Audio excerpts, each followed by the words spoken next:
आपण पाहता एल्गार न्यूज महाराष्ट्र। सध्या आरग मिरज या मुख्य हमरस्त्याचे मोठ्या प्रमाणावर काम सुरू असल्यामुळे या मार्गावरील वाहतूक इतरत्र वळवण्यात आली आहे। सर्व प्रकारची अवजड वाहने आणि राज्य परिवहन महामंडळाच्या बसेस सध्या आरग मल्लेवाडी या पर्यायी मार्गावरून धावत आहेत। मुख्य रस्त्याचे काम सुरू असल्यामुळे या अंतर्गत आणि तुलनेने अरुंद असलेल्या रस्त्यावर वाहनांचा मोठा भार पडत आहे। दिनांक 8 जुलै रोजी या मार्गावर प्रवास करणाऱ्या एका पिकअप गाडीचा महत्त्वाचा पार्ट कन्न अचानक तुटल्याची गंभीर घटना घडली। कणा तुटल्यामुळे धावत्या पिकअपचे चाक थेट निखळून रस्त्यावर पडले। हा संपूर्ण प्रकार आरग मल्लेवाडी रस्त्याच्या अगदी मध्योमध्य घडल्यामुळे मागून आणि पुढून येणाऱ्या इतर वाहनांना जाण्यासाठी कोणतीही जागा उरली नाही।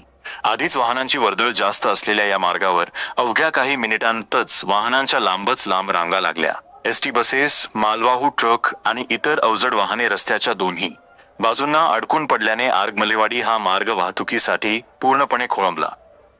रस्त्याच्या मधोमध गाडी बिघडल्याने आणि वाहतूक कोंडी झाल्यामुळे प्रवाशांचे अतोनात हाल झाले। एसटी बसमध्ये असलेल्या प्रवाशांना तासनतास एकाच जागेवर ताटकळत राहावे लागले, तर अनेकांना वेळेवर पोहोचता न आल्याने मनस्ताप सहन करावा लागला।